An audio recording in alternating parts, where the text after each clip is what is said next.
Tonight, America is likely to see a president impeached for only the third time in history. Colorado wasn't even a state the first time around. This time, Coloradans are playing key roles in the impeachment process in the House. It continues from D.C. at this hour. We are going to listen in live to that impeachment vote when it begins any time now.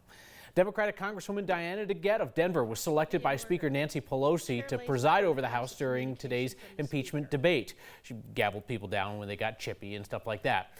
DeGette rarely has made many headlines during her decades in Congress, but she recently turned away a Democratic primary challenge in part by stressing her close ties with party leaders in Washington. Democratic Congressman Joe Neguse of Lafayette is getting a lot of attention for a first-term member. His party has put him out front on the issue of obstruction of Congress. He undermined the sanctity of the free and fair elections upon which our republic rests. Making matters worse, over the past several months, President Trump and his administration have done everything they can to prevent Congress from uncovering the truth. Let us be clear, in the history of our republic, no president has ever obstructed Congress like this before. The most prominent Colorado Republican in the impeachment debate today was Ken Buck of Windsor. He essentially argued that everyone does it. At least every president commits abuse of power by the Democrats' standard.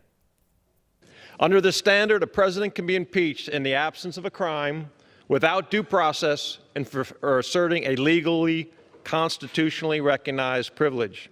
History shows Democrat presidents have abused power to undermine democracy and win elections, and yet they have not been impeached. When I asked Professor Turley in a Judiciary Committee hearing if any president could avoid impeachment with this low standard, he said no.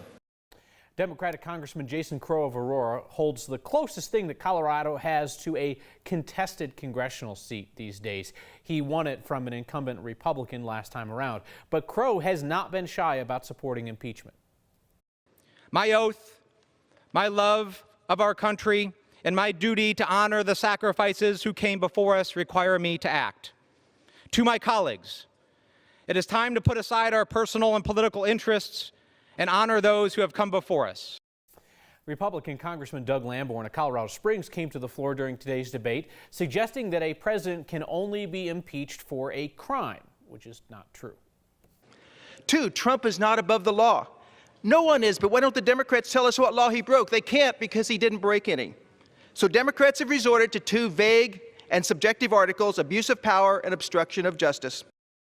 We did not hear from the other members of Colorado's congressional delegation on the floor today, Ed Perlmutter and Scott Tipton. Congresswoman DeGette is the only member of our current delegation who was also in Congress for the impeachment of President Bill Clinton in 1998.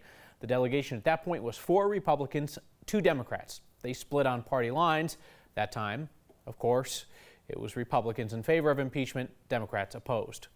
We have been told by the majority of constitutional scholars that the president's actions do not fall in the meaning of high crimes or misdemeanors, but yet we persist. We have divided this House with partisan politics, sowing mistrust and exposing the darkness in our own hearts. Any of you people out there that are going to stand up and vote against this, tell me what you would do in your community. What side you would stand on, what kind of letter you would, report you would give to a newspaper reporter. The 9 News political experts, Republican Kelly Maher and Democrat James Mejia, both told me today that they thought that Colorado's congressional delegation did a good job in this debate of representing their own particular points of view. Now, when the impeachment moves on to the Senate, as is expected, neither of our political experts see Republican Senator Cory Gardner moving 1 inch away from President Trump. We expect that the process is going to move on to the Senate for a vote on removal. Their Senate Majority Leader Mitch McConnell has promised that Republicans will be fully in lockstep with the White House, will coordinate everything, boom, boom, boom, make this thing go away. Is that a good or a bad strategy if you're Republican Senator Cory Gardner of Colorado?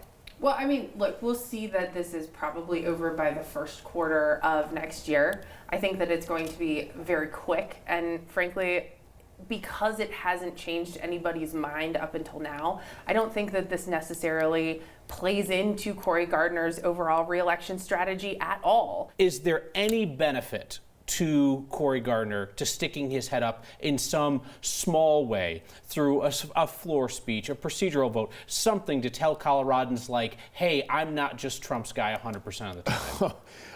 I think that would definitely make him more moderate, but I don't think there's any way he's allowed to do that at this point.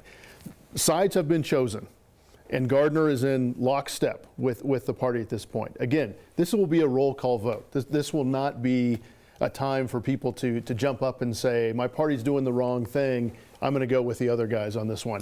Gardner's in a box.